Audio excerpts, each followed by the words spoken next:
Callahan points out that suicide is not rarely seen in our society, relatively speaking.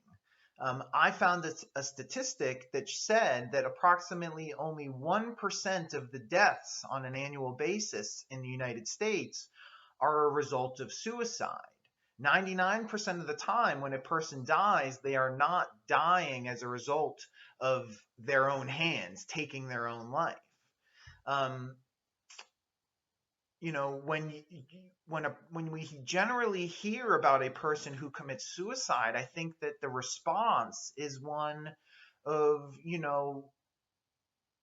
sorrow. It's one of a sense of loss. Sometimes we may even feel a sense of shame, whether it be for the person who killed themselves or on ourselves for not having done more, a sense of guilt, perhaps.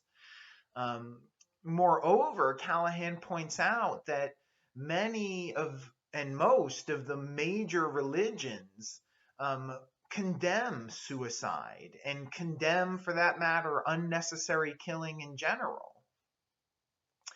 Um, you know, if so few people in our society and so few religions in our society support suicide, maybe that says something, right? Maybe that would indicate that suicide is somehow irrational, that it's not a reasonable or morally correct way to end one's life or for one's life to end.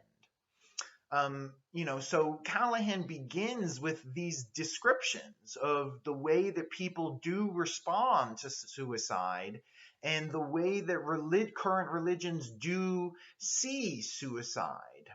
Um, Nonetheless, I think that Callahan did a good job in pointing out that these descriptions, in and of themselves, do not provide a prescriptive moral argument on the matter. As he says on the bottom of page 357, these descriptions are just speculations and do not form the basis of an argument against PAS or active euthanasia.